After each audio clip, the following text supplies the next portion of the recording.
আমাদের অনন্য স্টোরি সকল প্রকার পার্ট গল্প দেখতে আমাদের চ্যানেলটি সাবস্ক্রাইব করে পাশে থাকা বেল আইকনটিতে ক্লিক করে অল নোটিফিকেশন অন করে দিন। গত 3 দিনে আদ্রিতা কঠোর মনোভাবে চলছে। বেয়াদ্দপ মনকে ক্রাউন সিমেন্ট দিয়ে শক্ত মজবুত করে নিয়েছে। নিবিড়ের ওভাবে চর মারায় রাগে অভিমানে গত 3 দিন হলো আদ্রিতা নিবিড়ের মুখোমুখি না হওয়ার কঠিন পণে চলছে। নিবিড় যতক্ষণ বাসায় থাকে ততক্ষণ আদ্রিতা দরজা বন্ধ করে রুমে বসে থাকে। সকালে নিবিড় অফিস যাওয়ার পর বের হয় সে, আবার রাতের খাবার আগে ভাগেই খেয়ে নিজের রুমে চলে আসে। ওই পচা দৈত্য দারুণের সামনে কোনোভাবেই যাবে না সে। কেন যাবে? কিভাবে সবার সামনে মারলো তাকে?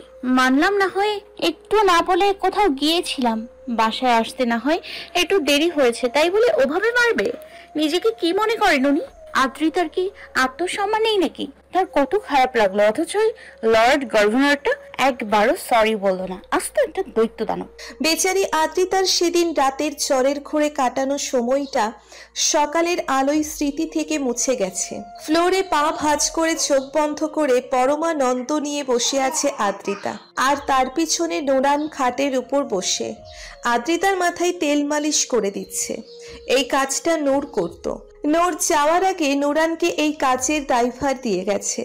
যদিও তানিও তেল মালিশ করে দিতে পারে, তবে ভাই বোনের এই মুহূর্তটাকে সে আলাদা করতে চায় না। আদ্রিতারও ভালো লাগে ভাইয়ের হাতে মাথায় তেল মালিশ করাতে। নোরান খুব আলতো করে আদ্রিতার মাথায় হাত বুলিয়ে তেল মালিশ করে দিচ্ছে, যাতে আদ্রিতা চুলে ব্যথা পায়। আদ্রিতা মালিশ দিতে দিতে বলল, রাও ভাইয়া, কত সুন্দর করে তেলের চাম্পি করো তুমি। একটা সেলুনের দোকান খুলে নাও, কসম নারিকেলের তেলের অনেক ফেমাস হয়ে যাবা। Career set. হালকা শব্দে হাসল নোরান। তার বোনের কাছ থেকে বুদ্ধিমানের মতো কথা আশা করা আর গাধার মাথায় শিং আশা করা একই কথা। তবে ও এভাবেই ঠিক আছে, ওকে এভাবেই মানায়।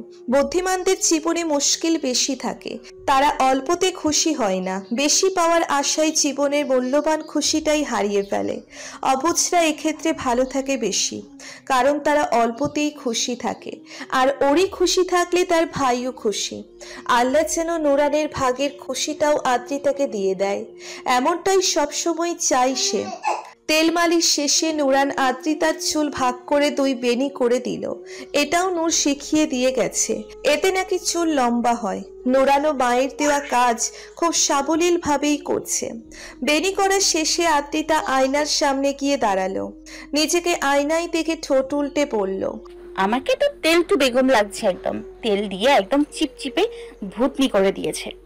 নোরান বলে উঠল, ধুর, তোর চোখই নেই, উল্টো তেল দিয়ে 2 বেনি করায় তোকে আরো কিউট লাগছে। দেখবি এখন বের হওয়ার সাথে সবাই তোর গাল টানটান শুরু করে দিবে। জানিস, আমি দাদির অনেকগুলো ছবি দেখেছি, দাদিও এমন 2 বেনি করে রাখতো। তোকে একদম দাদির মতো লাগছে, আমাদের রূপসী দাদি। দাদু ঠিকই বলে, তুই একদম দাদির মতো দেখতে হয়েছিস। এজন্যই তো দাদু তোকে সবার থেকে বেশি ভালোবাসে। তার রূপসী বউ আবারও ফিরে এসেছে বলে কথা। আদ্রিতা হাসলো। 2 বেনি ধরে কতক্ষণ নাচালো, তারপর নোরানের কাছে এসে বলল, আচ্ছা এবার আমার পালা, এখন তোমার চুলে তেল মালিশ করে দিব। নোরান মুচকি হেসে নিচে বসলো। আদ্রিতা এবার খাটে বসে নোরানের চুলে তেল মালিশ করে দিল। চুলের আঙ্গুল দিয়ে ভালো করে মালিশ করে দিচ্ছে। নোরান আরাম পেয়ে চোখ বন্ধ করে রইল।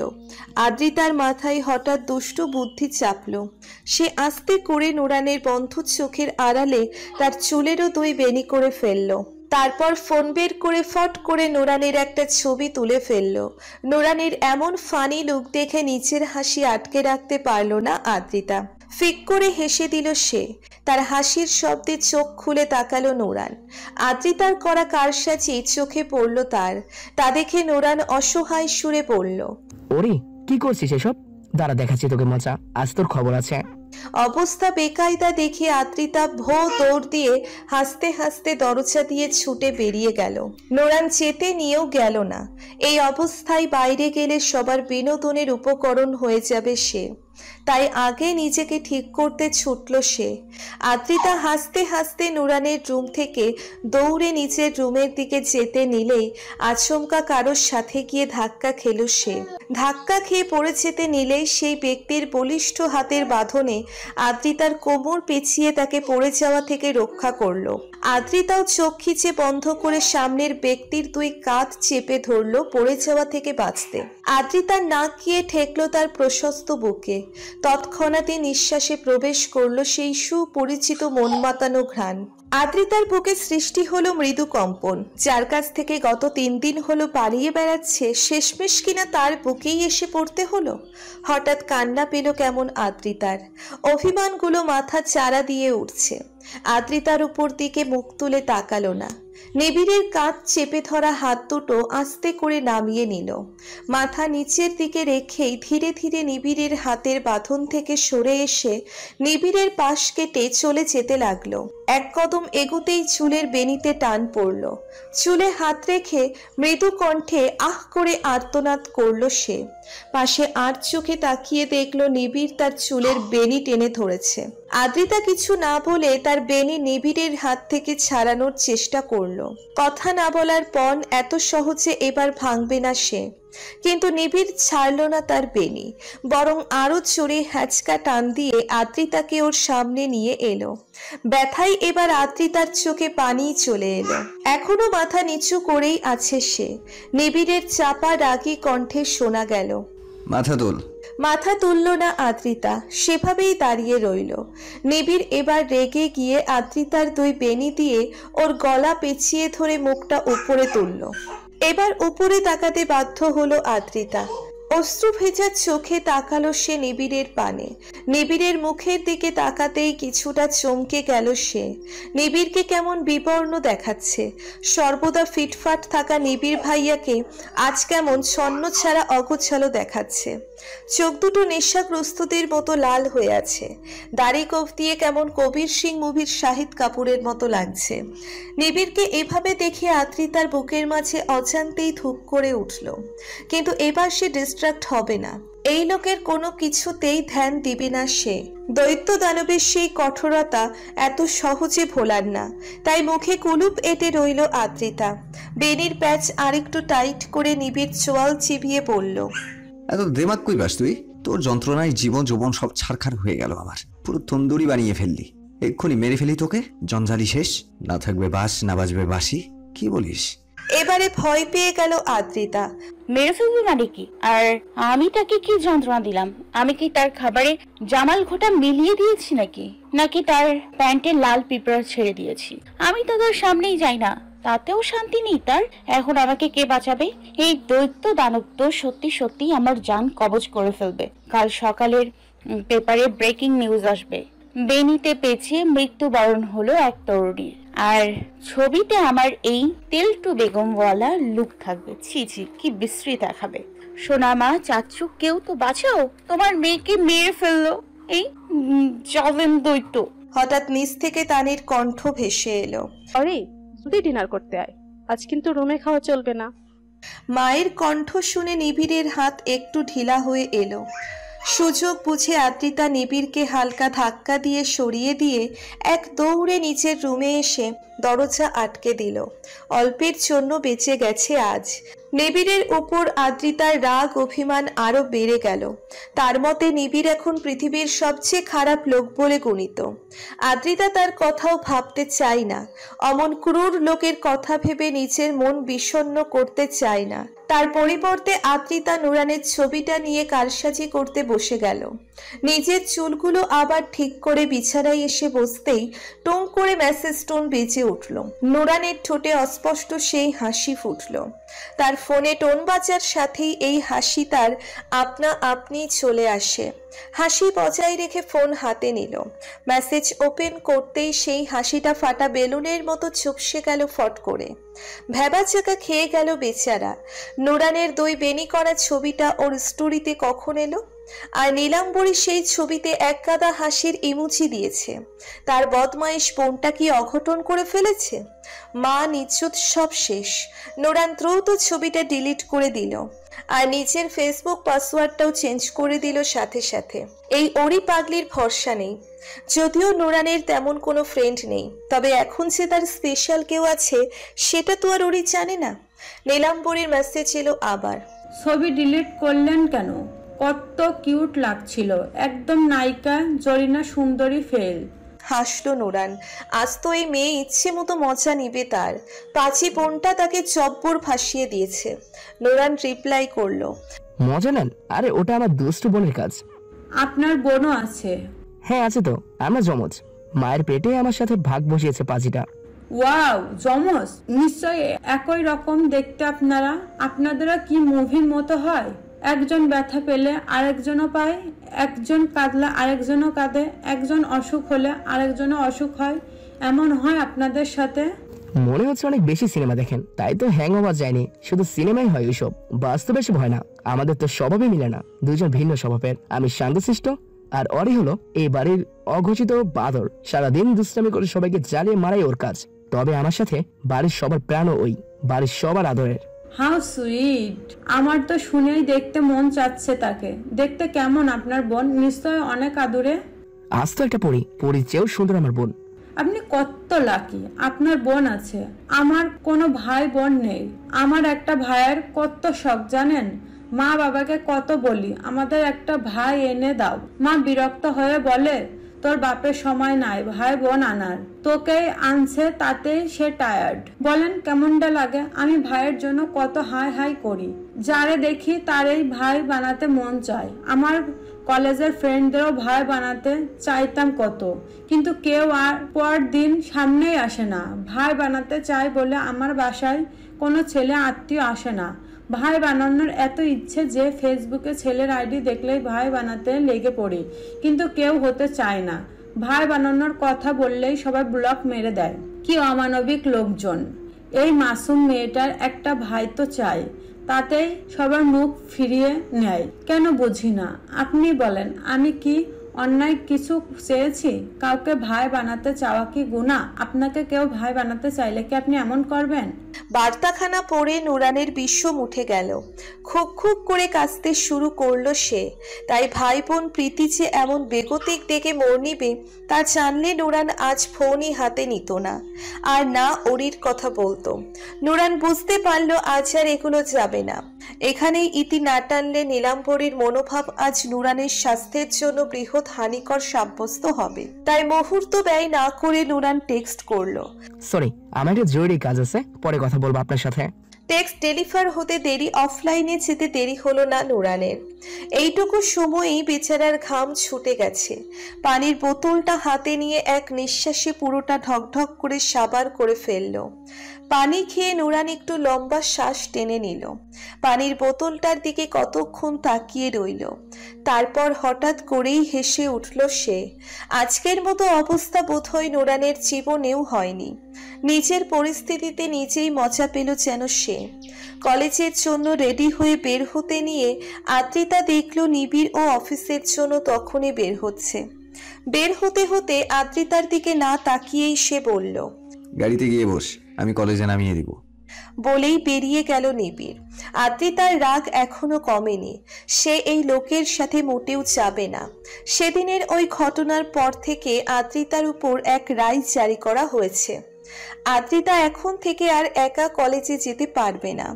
কেউ না কেউ তাকে নামিয়ে দিয়ে আসবে, আবার নিয়েও আসবে। আদ্রিতা ভালোই জানে তার উপর এই রায় জারি করার পিছনে নির্ঘাত এই লোকটাই দায়ী। তার জন্য আদ্রিতার আরো বেশি রাগ হয়। তাই তো সে নিবিড়ের সাথে কখনো যাবে না। গত 3 দিন নিবিড়ের সামনে পড়েনি, তাই তার সাথে যাওয়ার দরকারও হয়নি। তবে আজ তো সামনে পড়ে গেল, তাতে কি হয়েছে? ওরি এই দৈত্য দানবের সাথে যাবে না তো যাবে না। আদ্রিতা বাইরে বেরিয়ে এসে দেখলো নিবিড় গাড়ির কাছে দাঁড়িয়ে ফোনে কথা বলছে। তখনই আবিরও বের হলো অফিসের উদ্দেশ্যে। তাকে দেখে ফট করে এগিয়ে গিয়ে আবিরের গাড়িতে বসে পড়ল। হাসিমাখা মুখ করে আবিরকে বলল, চাচু তোমার সাথে যাব আমি। নিবিড় না নিয়ে যেতে চাইলো তোকে? কিন্তু আমি তো আমার কিউট হ্যান্ডসাম চাচুর সাথে যাব। জানো, তোমাকে দেখলে আমার বান্ধবীরা বলে এত হ্যান্ডসাম লোকটা কে, আমার বড় ভাই নাকি? তুমি যে আমার চাচু সেটা শুনলে সবাই অবাক হয়ে যায় জানো। আমার তখন অনেক প্রাউড ফিল হয় তুমি আমার চাচু বলে। আদ্রিতার মাত্রাতিরিক্ত নাইট্রোজেন হাইড্রোজেন গ্যাস ভরায় আবির ফুলতে ফুলতে গাড়ির ছাদে ঠেকে যাওয়ার উপক্রম। ছাদ না থাকলে এতক্ষণে ওরে মহাকাশে চলে যেত নির্ঘাত। ভাতিজির আলু পামে কোলে আলু ভর্তা হয়ে গেল সে।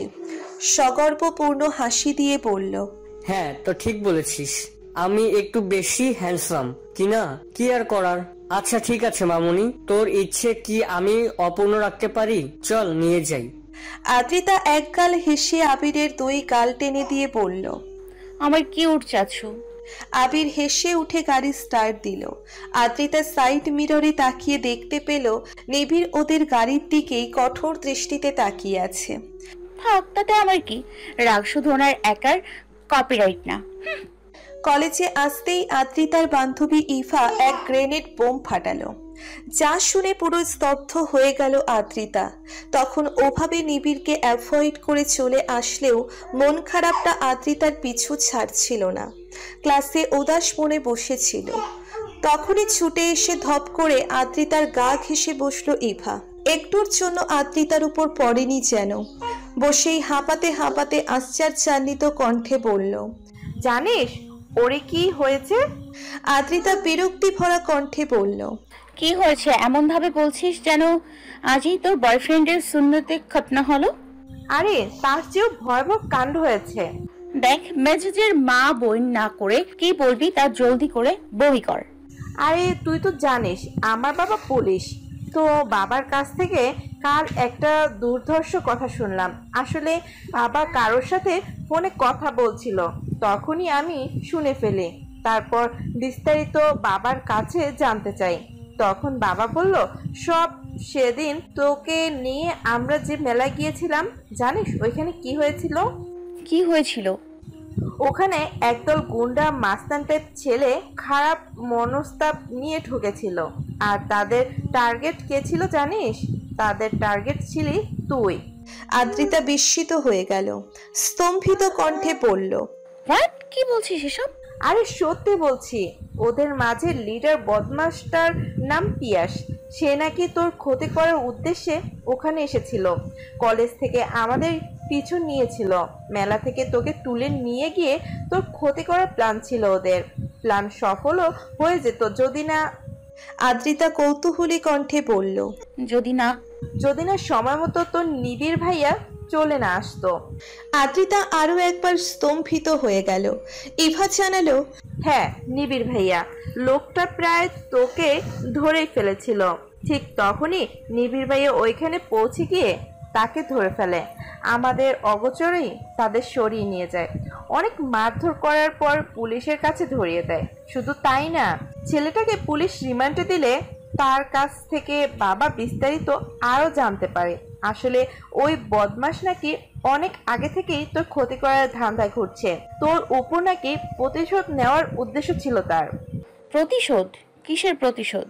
বাবা জানালো ওই বদমাসটার বাপ নাকি তোর কারণে জেল খাটছে।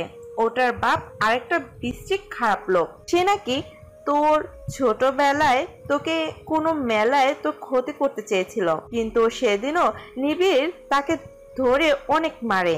তারপর তোর বাপ চাচারা মিলে তাকে পুলিশে দিয়ে দিলে অনেক বছরে জেল হয়ে যায় তার। বাপের বেটা ওই পিয়াস বদমাসটা সেটারও বদলা নিতে চাচ্ছিল। আগেও নাকি অনেকবার চেষ্টা করেছে তোর ক্ষতি করার, কিন্তু পেরে ওঠেনি। বাবা জানালো তোর ফুপির বিবাহ বার্ষিকীর অনুষ্ঠানেও নাকি ছেলেটা এসেছিল। সেদিনও তোর ক্ষতি করার প্রায় সফল হয়ে যেত, তবে আবারও নিবিড় ভাইয়া তাকে রুখে দিয়ে হাত ভেঙে দেয়। তবুও লজ্জা হয়নি। হাত সেরে উঠতেই আবার এসেছে। তোকে এবার সারা জীবনের জন্য জেলের ভাত পাক্কা হয়ে গেছে। সব শুনে আদ্রিতা যেন স্তব্ধ পাথরের মতো হয়ে গেল।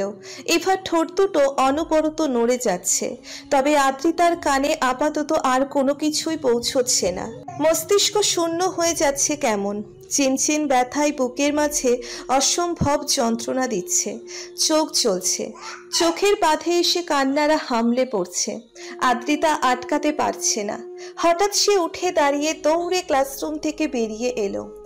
দৌড়ে একটা ফাঁকা রুমে এসে মেঝেতে বসে পড়ল। একসময় বাঁধ ভেঙে বেরিয়ে এলো কান্নার দল। মুখে হাত চেপে কান্নায় ভেঙে পড়ল আদ্রিতা। আজ বুঝতে পারছে নিবিড় ভাইয়া কেন তাকে সেদিন ওভাবে থাপ্পড় মেরেছিল। নিবিড় ভাইয়া সেই ছোট্টবেলা থেকেই আদ্রিতাকে প্রোটেক্ট করে আসছে। আদ্রিতার অগোচরে তার রক্ষা কবচ হয়ে সর্বক্ষণ সে সুরক্ষা দিয়ে যাচ্ছে। আদ্রিতা কিনা তাকেই ভুল বুঝে আছে।